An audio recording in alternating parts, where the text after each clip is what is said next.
Hello hello. Radhe Radhe. ज्योतिष अध्ययन में मैं एस्ट्रोलॉजर नंदिनी आपका स्वागत करती हूँ। हम पर जब भी कोई दुख संकट मुसीबत आती है तो हमें कुछ नहीं सोचता, हम उस समय उस शक्ति उस भगवान की शरण में जाते हैं और हम उनकी पूजा उपासना ज़्यादा से ज़्यादा अपने इष्ट भगवान की करते हैं। लेकिन आपको पता है कि हमारे जाने अनजाने में कुछ ऐसी गलतियाँ हो जाती है जिससे हमें उसका फल नहीं मिलता है।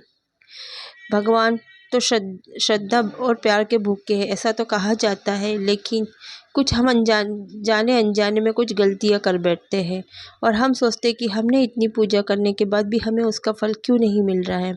इसी के बारे में मेरी आज थोड़ी जानकारी है। अगर आपको अच्छी लगती है तो मेरे वीडियो को लाइक कमेंट शेयर ज़रूर करें और मेरे चैनल को सब्सक्राइबर करें ताकि बेल आइकन पर करें जाके नई नई नोटिफिकेशन आपको मिलती रहे।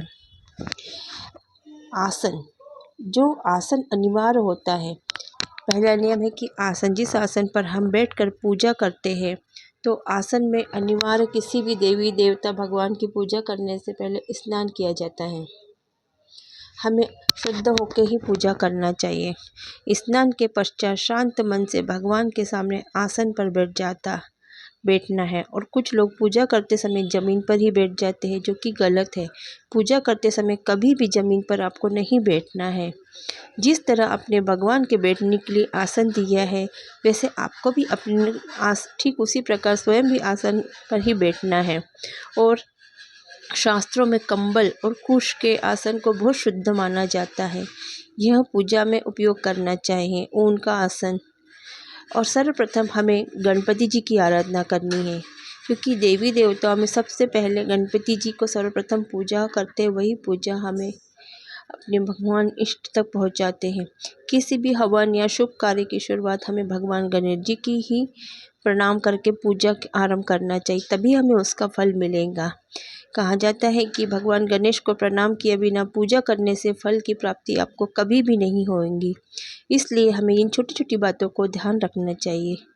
धूप का करें इस्तेमाल। आजकल ज़्यादातर घरों में अगरबत्ती इस्तेमाल किया जाता है, परंतु कभी भी अगर पूजा करते समय अगरबत्ती का इस्तेमाल नहीं करना चाहिए, क्योंकि अगरबत्ती में लकड़ी बाँस होता है और बाँस की डंडी का इस्तेमाल कभी भी नहीं किया जाता।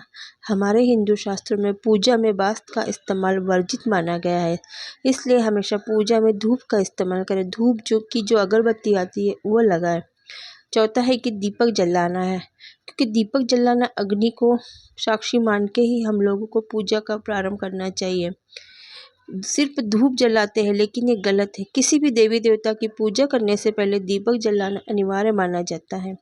ऐसी मान्यता है कि दीपक हमारे द्वारा चढ़ाए गए प्रसाद, धूप और अन्य कार्यों की साक्षी होता है। अगर आप पूजा करने से पहले दीपक नहीं जलाते हैं तो भगवान तक प्रार्थना आपकी नहीं पहुंचेगी और आप जिस चीज़ के लिए भगवान से अपनी याचना या अर्जी लगा रहे हो वो भगवान तक पहुंचेंगी ही नहीं, तो भगवान कैसे आपकी सुनेंगे। शंख बजाएं। पूजा करने के बाद शंख या घंटी को बजाना बहुत शुभ माना जाता है। ऐसा मान्यता है कि शंख बजाने से घर में स्वच्छता होते हैं और पूजा के आखिरी में शंख बजाने से घर की सारी नकारात्मक ऊर्जा बाहर चली जाती है।